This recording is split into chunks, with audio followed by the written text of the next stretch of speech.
क्या कर रही है मेरी लाडो? पापा देखो ना, मैंने क्या बनाया है। अरे वाह, ये तो बहुत ही सुंदर है। पर ये है क्या लाडो? पापा ये मैंने एक नया डिजाइन तैयार किया है। इसे चाहे साड़ी पर बनाओ चाहे चादर पर। भाई वाह, तू तो वो बन गई। अब क्या कहते हैं, अरे वो हाँ, फैशन डिजाइनर बन गई मेरी बेटिया तो। पापा डिजायर नहीं, फैशन डिजाइनर। प्रिया की इस बात पर हरीलाल भी हंसने लगा। हरीलाल अपने गांव का एक छोटा किसान था। उसके पास खेती के लिए ज्यादा जमीन नहीं थी, इसीलिए उसकी आर्थिक स्थिति भी ज्यादा अच्छी नहीं थी। प्रिया हरीलाल और कमला की इकलौती बेटी थी। फिर एक दिन, ओहो, सारा दिन बस इसी में लगी रहती है। तुझे कोई और काम है कि नहीं? बस माँ, होने ही वाला है, थोड़ी देर और। ये तो तू पिछले 1 घंटे से बोल रही है। चल खाना लगा दिया, चल कर खा ले। अच्छा चलो, पर पापा कहाँ हैं? वो शहर गए हैं खाद और फसलों के लिए दवाई लेने। रात में हरीलाल शहर से लौटा तो उसने देखा कि प्रिया उसका इंतजार कर रही थी। अरे सोई नहीं लाडो? अच्छा, जब भी आप शहर जाते हो तो क्या मैं सोती हूँ आपसे बिना मिले? अब बताइए क्या लाए हैं मेरे लिए? मुझे लगा कि तू मेरी चिंता में नहीं सोती है। नहीं, आपकी चिंता तो है ही, मगर मैं तो ये पूछ रही थी कि आप मेरे लिए कुछ लाए हो क्या? हाँ, सबके लिए लाया हूँ। ये देखो, तुम्हारी माँ के लिए ये साड़ी, और तुम्हारे लिए तो बड़ी खास चीज लाया हूँ मैं। अच्छा, तो जल्दी से दिखाओ ना पापा, क्या लाए हो आप? हाँ, लो, ये लो। इतना कहकर हरीलाल ने अपने थैले से निकालकर एक बड़ी सी ड्राइंग कॉपी और रंगों से भरा एक डिब्बा प्रिया के हाथ पर रख दिया, जिन्हें देखकर प्रिया खुशी से उछल पड़ी और हरीलाल के गले लग गई। आप कितने अच्छे हो पापा, सच्ची में। मुझे पता है कि मेरी लाडो को यही चाहिए था। प्रिया को बचपन से ही चित्रकारी का बड़ा शौक था। जब वो थोड़ी बड़ी हुई तो अपनी माँ से मेहंदी लगाना सीखने लगी। ऐसे ही वक्त गुजरता गया और प्रिया अब 10वीं क्लास में आ गई थी। प्रिया की अच्छी पढ़ाई के लिए हरीलाल ने बड़ी मुश्किल से पैसे जोड़कर उसे शहर में पढ़ने के लिए भेज दिया। प्रिया वहाँ एक हॉस्टल में रहकर पढ़ाई करने लगी और जब भी प्रिया को छुट्टी मिलती तो वो अपने माता पिता से मिलने गाँव चली आती। ऐसे ही एक दिन, अजी सुनो, देखो लाडो आ गई। अरे वाह, मेरी बेटिया आ गई। कैसी है मेरी लाडो? मैं एकदम ठीक हूँ पापा, आप बताओ। वो हॉस्पिटल वाले तुझे कुछ खाने को नहीं देते क्या?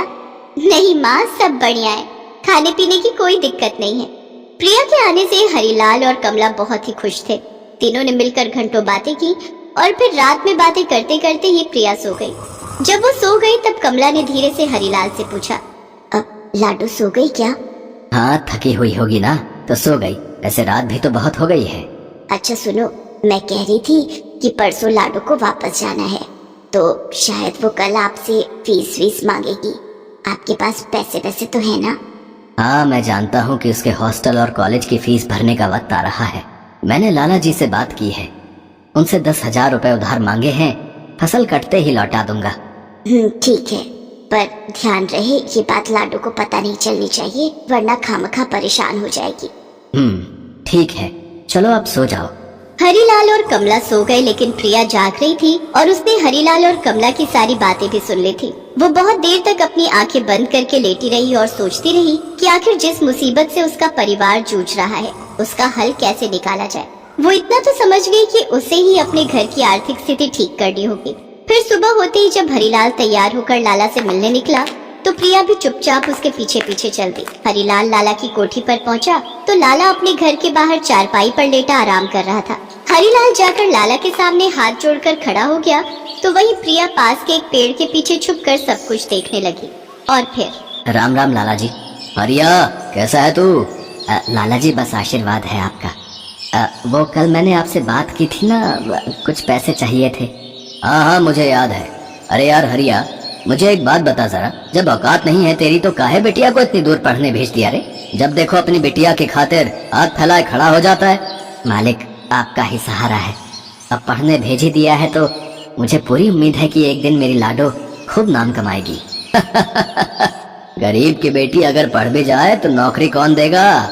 और चल, अगर मान लिया कि किस्मत से नौकरी लग भी गई तो वो तो जीवन भर अपने ससुराल के लिए कमाएगी ना। और यहाँ तू उसके लिए जान दिए जा रहा है। सच में मेरा उल्लू है रे तू। लाला की बातें सुनकर पेड़ के पीछे छिपी प्रिया गुस्से से भर गई। उसे नहीं पता था कि उसके पापा इतनी बेइज्जती सहकर उसकी पढ़ाई के लिए पैसा जुटा रहे हैं। इस घटना ने प्रिया के दिलो दिमाग पर गहरा असर छोड़ा और उसने ठान लिया कि वो खूब मेहनत करेगी और कुछ बनकर ही दिखाएगी। थी। उस दिन तो वो चुपचाप लाला के दिए पैसे अपने पिता से लेकर शहर चली गई, लेकिन फिर वो दिल लगाकर पढ़ाई करने लगी। कुछ वक्त बाद पढ़ाई के साथ साथ उसने शहर में एक बुटीक में पार्ट टाइम काम करना शुरू कर दिया, जहां वो डिजाइनर लहंगे बनाना सीखने लगी। गुजरते वक्त के साथ इस काम में उसका हाथ और साफ होता गया। फिर एक दिन उसे बुटीक में ही पता चला कि एक नामी फैशन कंपनी अपना फैशन शो ऑर्गेनाइज कर रही है। प्रिया ने उसी पर ठान लिया कि वो इस फैशन शो में बतौर डिजाइनर जरूर हिस्सा लेगी। लेकिन ये किसी चुनौती से कम नहीं था, क्योंकि उस फैशन शो की थीम रखी गई थी ड्रेसेस इंस्पायर्ड बाय नेचर। मुझे कुछ अलग करना ही होगा, कुछ ऐसा जो आज तक किसी ने ना किया हो, और वो दिखने में भी बहुत सुंदर लगना चाहिए। प्रिया डिजाइन के बारे में सोच ही रही थी कि तभी गांव से उसकी माँ का फोन आ गया। हाँ लाडो, कैसी है तू? मैं ठीक हूँ माँ, आप क्या कर रही हैं? अरे वो मैं और तेरे बाबा मंडी में आए हुए हैं। इस बार पत्ता गोभी की बड़ी अच्छी फसल हुई है। तू ना पैसे वैसों की बिल्कुल चिंता मत करना, ठीक है? ठीक है। अब माँ, वैसे मैं अभी कुछ काम कर रही हूँ, तो बाद में बात करूँ क्या? तभी प्रिया के मन में कुछ ख्याल आया। वो फोन को फिर से अपने कान पर लगाते हुए बोली, 1 मिनट माँ, क्या कहा आपने? पत्ता गोभी? अरे हाँ, क्या बात है माँ, आपने तो बड़ा कमाल का आइडिया दे दिया मुझे। हैं? ऐसा भी क्या किया मैंने? अब आप जाने दो माँ, मैं आपसे कल बात करूंगी। फोन काटने के बाद प्रिया तुरंत बाजार गई और वहाँ से बड़ी बड़ी पत्ता गोभी छाट कर खरीद कर ले आई। फिर 2 दिन बाद फैशन शो में और अब आ रही है प्रिया, जो न सिर्फ एक मॉडल है बल्कि अपनी ड्रेस की डिजाइनर भी वो खुद है। So please welcome Priya. Announcer की बात सुनते ही सभी लोग रैंप की तरफ देखने लगे, क्योंकि प्रिया के पास मॉडल हायर करने के लिए पैसे नहीं थे, इसीलिए उसने खुद ही अपनी ड्रेस पहनी थी। वो ड्रेस पूरी तरह से पत्ता गोभी के हरे पत्तों से बनी हुई थी। ड्रेस में पत्तों से बना एक खूबसूरत लहंगा था और ऊपर का टॉप भी उन्हीं हरे पत्तों से बनाया गया था। इस ड्रेस में प्रिया बिल्कुल एक हरी जलपरी जैसी लग रही थी। प्रिया के इस अनोखे लहंगे को देखकर फैशन शो में मौजूद सभी लोग जोर जोर से तालियां बजाने लगे। फिर शाम को उसी फैशन शो की पार्टी में हाय प्रिया। हाय, मैंने आपको मैं एक प्रोफेशनल कॉस्ट्यूम डिजाइनर हूँ। मैं आज तुम्हारी ड्रेस से बहुत इम्प्रेस हुआ। एक नई फिल्म आ रही है फरहान खान की। फिल्म एंशिएंट टाइम पर बेस्ड है, तो मैं चाहता हूँ कि उस फिल्म में रानी यानी कि हीरोइन का लहंगा तुम डिजाइन करो। तुम कर पाओगी ना? ओह जी सर, मैं बिल्कुल करूँगी। Oh that's really great. ठीक है, तो फिर ये लो एडवांस। ओके, मेरी टीम तुमसे कांटेक्ट कर लेगी। चलो ठीक है, अगली मुलाकात होगी मुंबई में। Okay bye. हैरिस ये बात कहकर वहाँ से चला गया। प्रिया उसे जाते हुए देखती रही। उसके हाथों में 2 लाख रुपए का चेक था और आंखों में चमक, क्योंकि अब वो सब कुछ प्रिया के हाथ में था जो वो अपने गरीब माता पिता के लिए। हेलो दोस्तों, कैसे हैं आप सब? हमारी कहानियाँ देखने के लिए हमारे चैनल को सब्सक्राइब कीजिए और हाँ, बेल आइकॉन पर क्लिक करना मत भूलिएगा।